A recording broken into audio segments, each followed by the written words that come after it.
hidup saja di hari ini. Karena sesungguhnya yang akan menyebabkan kita bisa memperoleh sesuatu itu ada 4 sebetulnya. Yang pertama niat. Niat itu kemudian dituliskan dalam tulisan yang lebih kokoh lagi di dalam batin kita. Itu sering disebut sebagai visi. Nah, visi pun diterjemahkan lagi ke dalam misi. Niat saja tidak cukup. Maka yang kedua adalah kita harus memiliki kebiasaan-kebiasaan untuk mewujudkan agar niat menjadi suatu kenyataan. Itu namanya misi. Jadi kalau visi itu impian, tapi kalau misi itu adalah tindakan untuk merealisasikan visi kita, impian kita. Apakah cukup dengan niat? Tidak cukup. Yang kedua, kita harus memiliki kebiasaan untuk mewujudkan agar niat menjadi kenyataan. Nah, kebiasaan mewujudkan niat menjadi kenyataan itu namanya misi. Kita kadang-kadang masih suka tidak bisa membedakan mana visi, mana misi.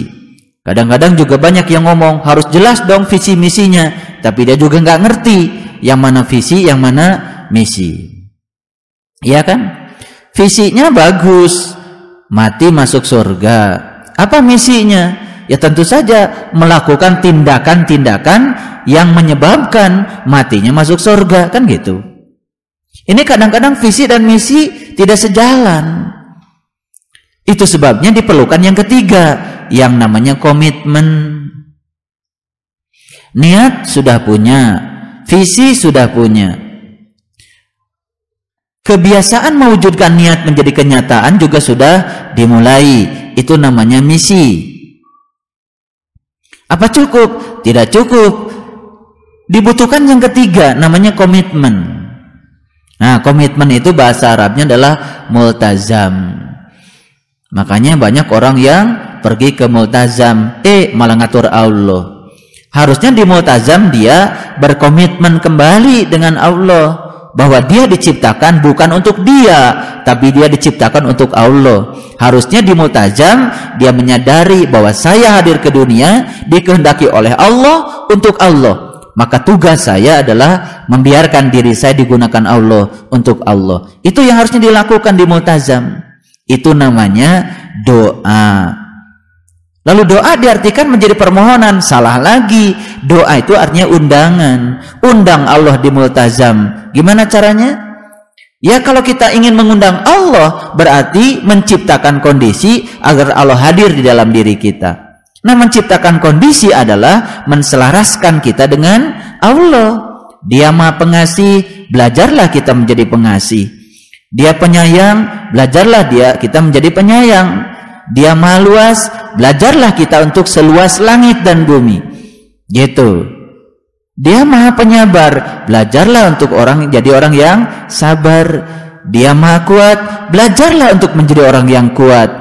Ketika kita menselaraskan diri dengan sifat-sifat Allah, sebetulnya kita sedang menciptakan kondisi untuk hadirnya Allah dalam diri kita. Nah, ketika sukses diciptakan kondisi itu, pasti Allah akan hadir dalam diri kita. Begitu hadir, kita akan merasa bersama dengan Allah, tidak pernah merasa ditinggalkan oleh Allah. Itu yang namanya hasbiyallah. Itu. Nah, jenis makanan yang terakhir adalah kesadaran. Orang yang melakukan tindakan di alam kesadaran yang rendah, sebetulnya kesadaran rendah akan berpengaruh pada dirinya. Secara tidak langsung, kesadaran rendah menjadi konsumsi bagi dia sendiri. Coba ketika kita bangun tidur dalam keadaan sadar, begitu terjaga kan kita bersyukur.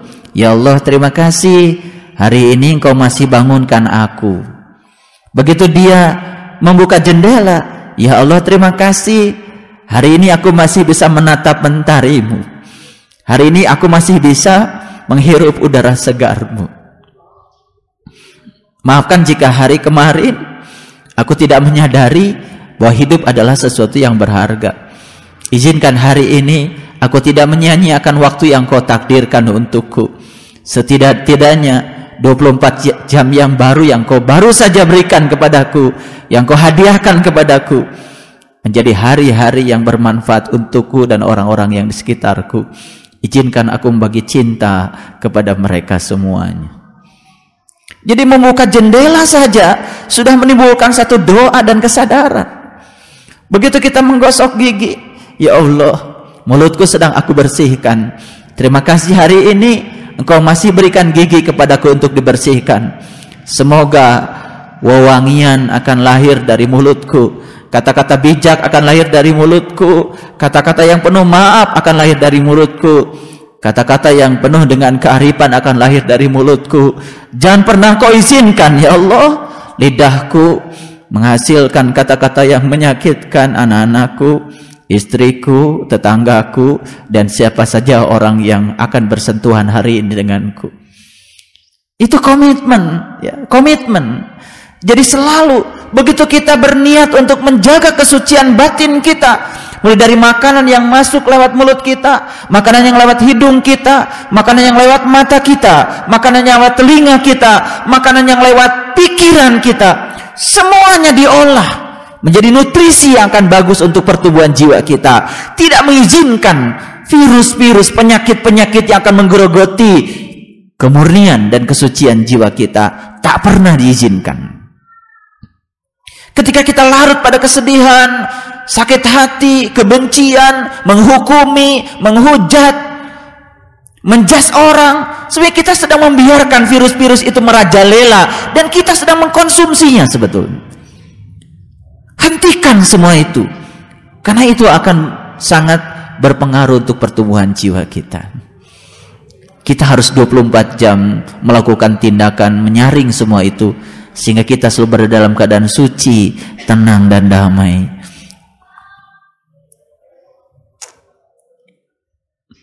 Ketika pagi itu kita sudah duduk di meja, kita melihat satu piring nasi, orang yang penuh kesadaran kemudian berkata dalam batinnya, ya Allah, berapa ribu orang yang terlibat untuk menghadirkan nasi di hadapanku, dan bagaimana caranya aku berterima kasih pada mereka semua.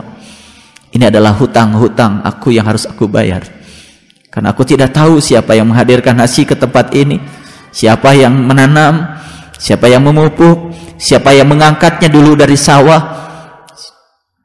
siapa yang menggiling padinya. Sulit aku untuk mengetahuinya, tapi izinkan aku untuk membalas semua ini dengan kebaikan yang akan aku rayakan hari ini. Kalau kita memulai pagi itu dengan penuh kesadaran, pasti kita tidak akan pernah mengizinkan diri kita untuk melakukan tindakan-tindakan bodoh dalam hidup ini. Karena tindakan bodoh itu pada akhirnya akan menjerumuskan kita pada lembah kehinaan. Begitu kita sudah melihat ada ikan di hadapan kita, ya Allah, ikan ini asalnya hidup dan sekarang sudah terbunuh, dan sekarang sudah ada di hadapanku.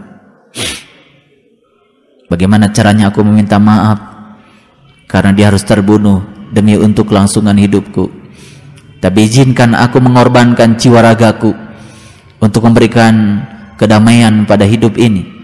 Izinkan aku untuk memberikan kebaikan, sekalipun suatu saat aku harus terbunuh, sekalipun suatu saat aku harus kehilangan jiwa ragaku, demi untuk membaikan semua orang yang ada di sekitarku.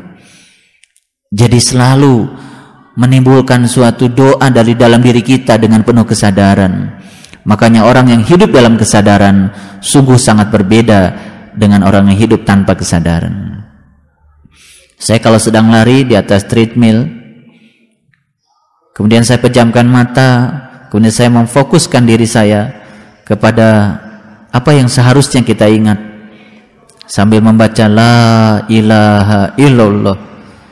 Begitu saya buka mata, ketika treadmill sudah memberikan isyarat bahwa olahraga sudah selesai, saya lihat sudah lebih dari 250 kalori yang terbakar.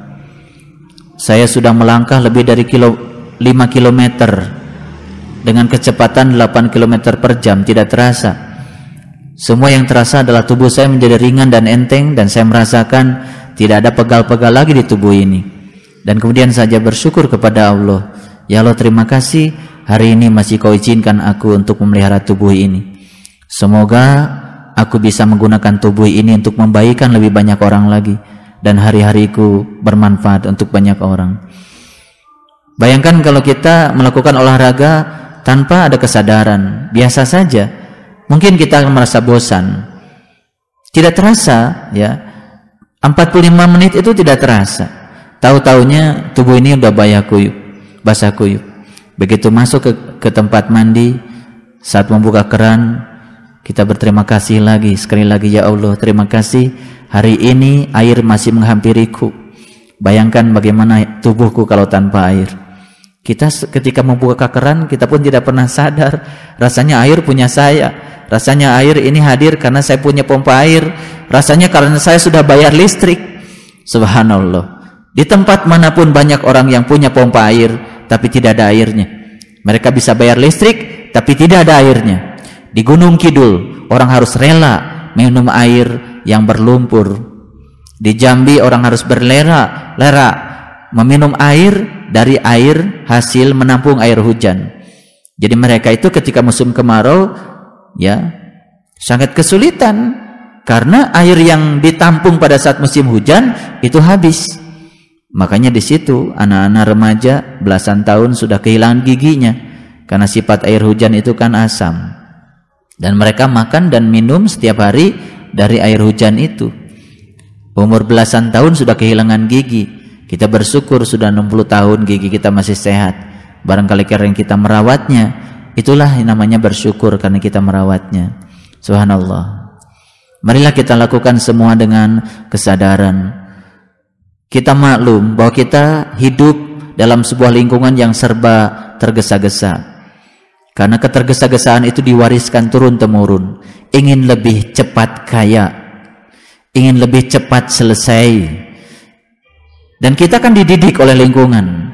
Sama seperti kita mendidik anak kita. Ketika dia sedang menggunakan kaos kaki, kita rebut. Lama sekali sih kamu pakai kaos kaki. Dan kita pakaikan kaos kaki. Secara tidak langsung, pertama kita sedang mewariskan ketergesa-gesaan.